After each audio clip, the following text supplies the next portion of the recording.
Hello, everybody. Andy Goldberg here. Welcome back to the Founders Chair podcast. Really delighted to have as my guest on the show today, Derek Little from the company Invent Design Build. Derek, welcome to the Founders Chair. Thank you for having me. It's a pleasure to be here. Really excited to hear your story, Derek, but can we just start with finding out a little bit about you personally? You know, where you're from, what you do when you're not at work. Of course, yeah. So I'm from the northeast of the UK. So I'm an Englishman living in Scotland. So I was born in a little town called Hartlepool on the northeast coast. Interestingly, that's a area where there's a lot of historic industries like coal mining, shipbuilding, nuclear power, steelworks. So it has a lot of commonalities with Glasgow, which is where I find myself now. So I don't know if that's fate, but it's interesting that the cultures are quite similar. Definitely. How long have you been in Glasgow then? So I'm in East Kilbride. I've been there 15 years now. I like to say 9 years, but it's about 15 now, actually. So we're both immigrants to Scotland, basically. Indeed. Okay, and what do you enjoy when you're not working? Hobbies, interests, anything like that? It may not look like it, but I like to keep fit. So I like a lot of sports. In fact, almost all sports. Do a little bit of tennis with my son, which is kind of a nice bonding thing. At the moment, I can still just about win, so I'm kind of happy there. My competitive edge comes out. I teach your kids how to lose, right? Well, the unfortunate thing, it's inevitable that will swap round at some point. But we're needing that point for that particular game. I just keep finding another game that I can win at for a while at least. Keeps me happy. I like it.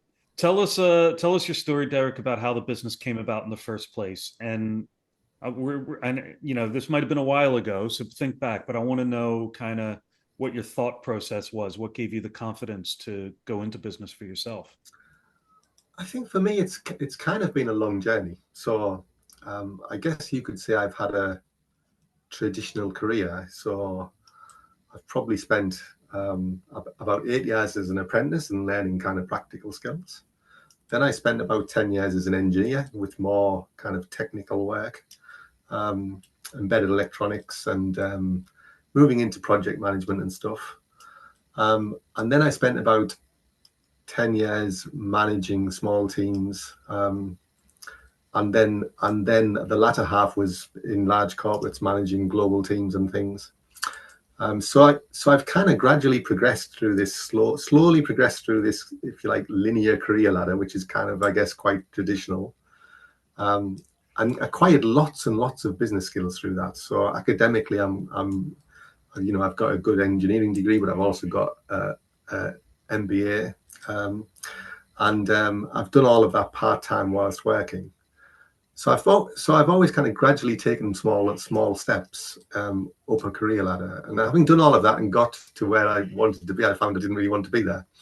So a lot of politics in large corporates, a lot of politics in small businesses, and really not getting the job done. So I just felt like, you know what, I can do this and help businesses do the thing that I'm good at, which is creating products. So that's why Invent Design Build came about, because it's meant to capture that journey from a blank sheet of paper to a physical product, and that's the bit that makes me tick. I love going from like there was nothing here to, oh, there's a product coming off a production line, and look what we've created. That's kind of what gives me a buzz. And I guess we'll get into this a little bit, further down the conversation, but surely starting up a business, being entrepreneurial, involves a lot of work that doesn't give you a buzz. Yes, there is that. There's definitely that aspect to it. So I guess it involves a lot of work that doesn't give me a buzz. And to be fair, I do an element of that because you have to. I offload some of it because I can. And so it's about kind of figure out what the balance is that works for you. In my professional life, I've kind of enjoyed all aspects of business as well. So it's not that I don't enjoy the other aspects. It's just that, where my particular skill set is in the product side. So tell us a little bit more about your company. What does Invent Design Build actually do? Who do you do it for? Who's your team? So it's really simple in actual fact. So we were founded in 2017.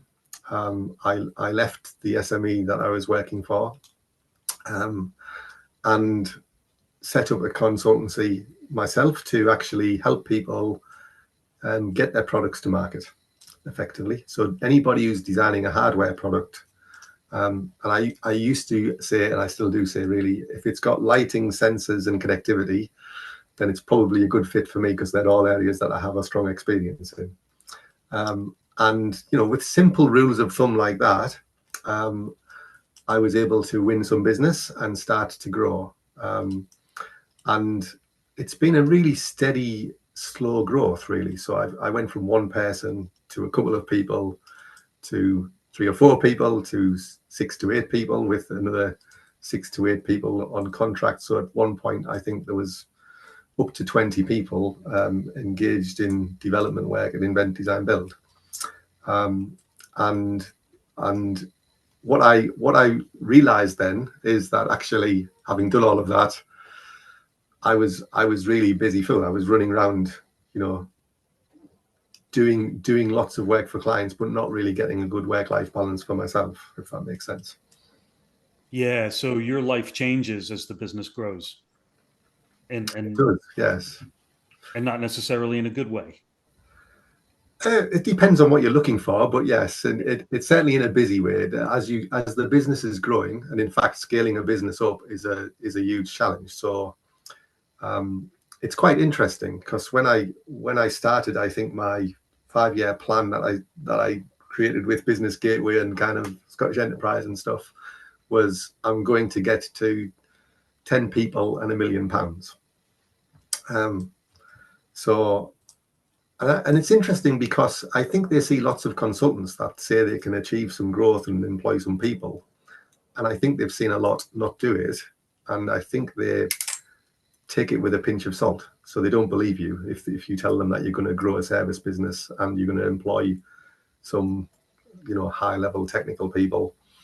I think they're not so interested in that in terms of scaling the Scottish economy, because it's not huge scale, and they don't see the value it contributes to the society.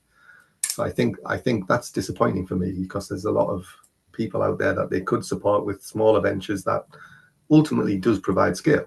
There's different ways of scale. You can scale one company to a huge amount, or you can scale 20 companies to a moderate amount. It's kind of. Yeah. What would say has been your biggest learning along your business growth journey, especially as your teams grew? What did you have to learn? I was really thinking about that question, and I think what for me about the learning is that the pace of change is actually just getting faster and faster in today's society. So, people want instant gratification. You see that, like, in TV, for example, people tend to watch snippets of 2 or 3 minutes maximum now, if you know what I mean. And you see it all over society, that people want to be instantly supported. So what I see that is that pace of change has a number of impacts. So, for example, we've had that, and during that time we've had COVID, and during that time we've got some marked generational differences as well. So there's quite a lot changing in the environment.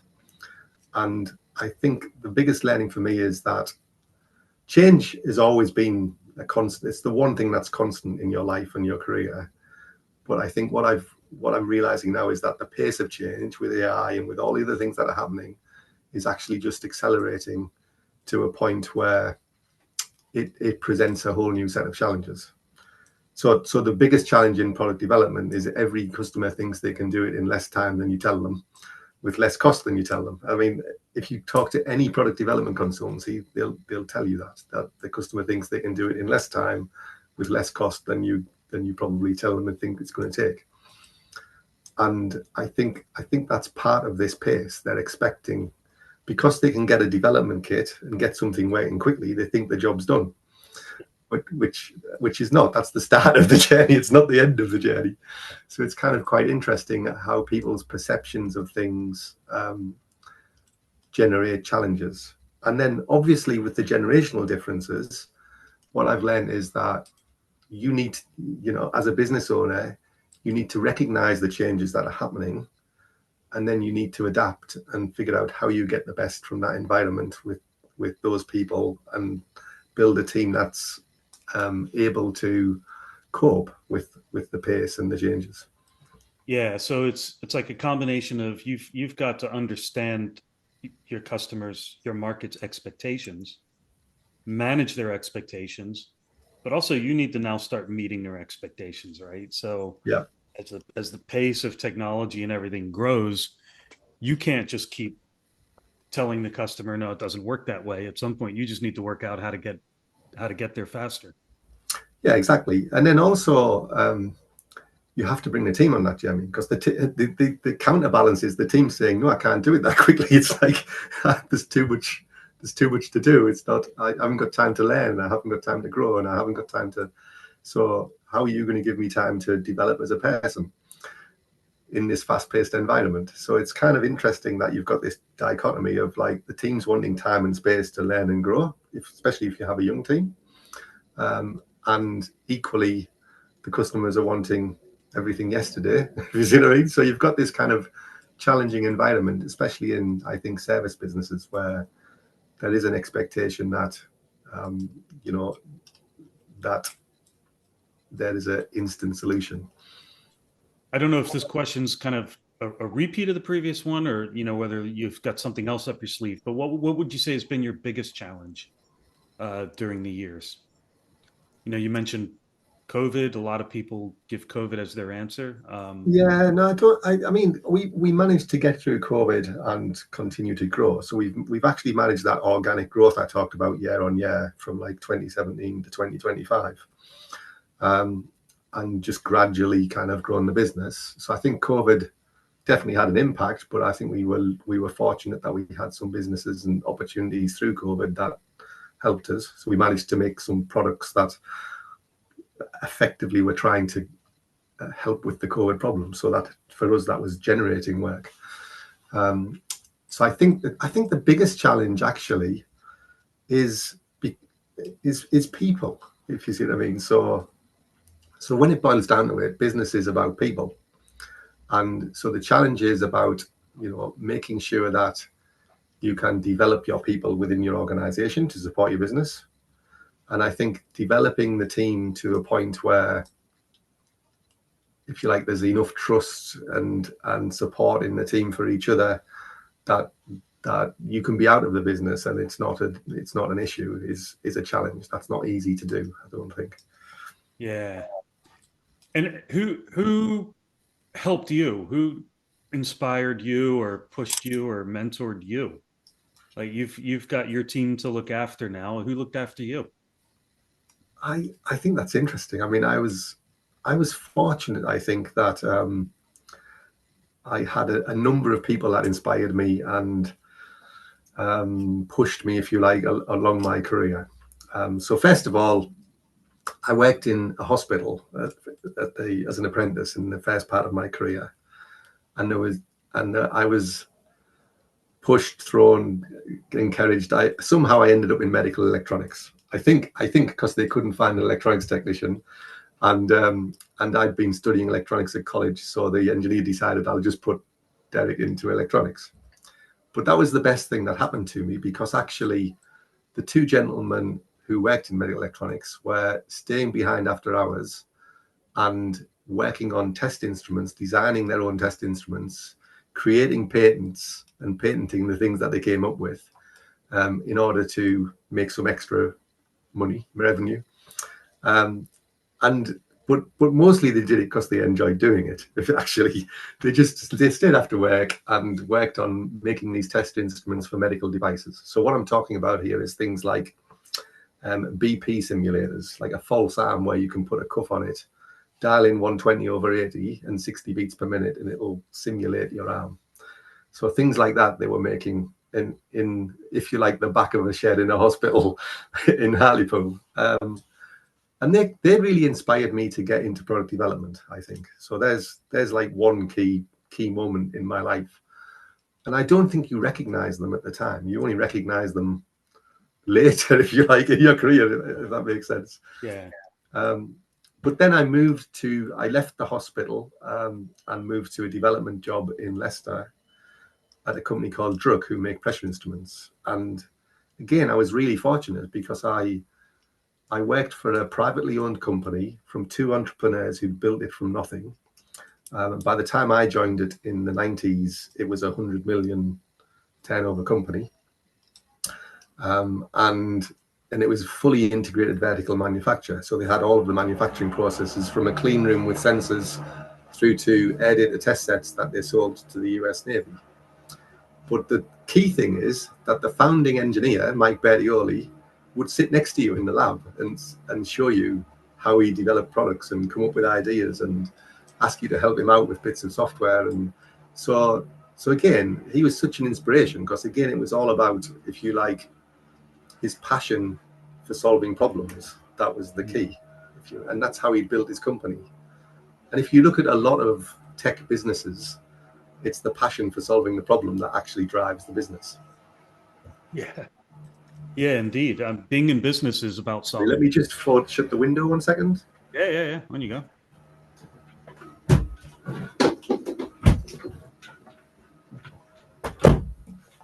Sorry, there you go. All right. One of the benefits of COVID was that everybody got used to things happening on Zoom, like kids are walking into the room during a Zoom call or dogs barking and things like that. So we're all okay with it. That's good. That's good. So Derek, what's the next big thing for you in your business? What do the next couple of years look like in terms of growth, opportunity, next stages, challenges? Yeah. So when I look at growth now, I've kind of scaled back Invent Design Build to get a better work-life balance. And growth for me now is about personal growth rather than revenue growth.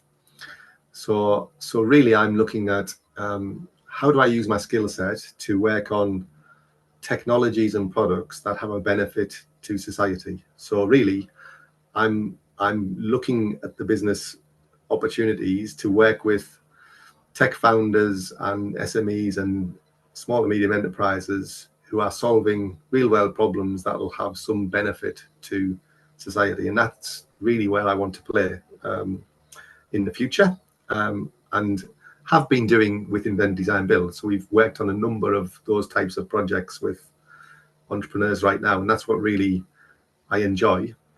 So really, I'm just scaling back and I'm doing fractional support, CTO type roles, or at a strategic level and or an operational level, to support these businesses with the technical side of their business. Because what I've realized is that a lot of them work with outsourced consultancies like Invent Design Build, but managing those and getting the best from them is actually really difficult.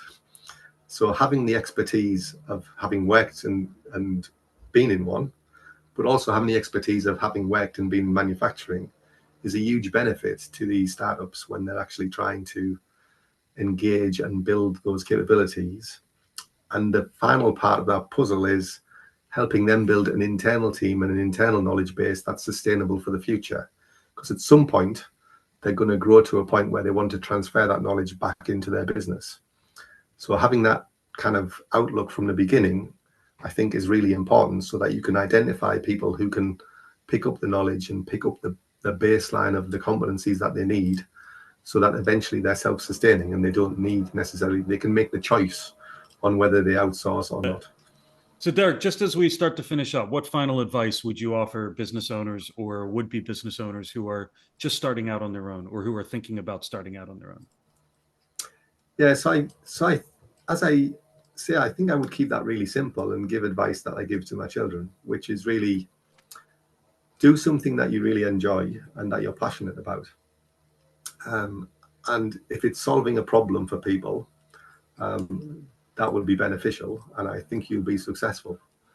So I think it's as simple as that, really, because once you've got those two things, solving a problem and doing something you enjoy, then I think success follows. Excellent advice, and I think just a great place to finish up. We're going to keep an eye on you and watch what's happening next with your business and the other companies that you're helping. So, but it's been an absolute pleasure speaking with you today, Derek. So thank you very much for being on the Founders Chair.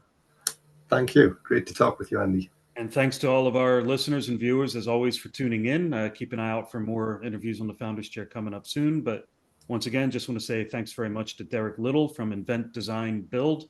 Derek, thanks again. Thank you.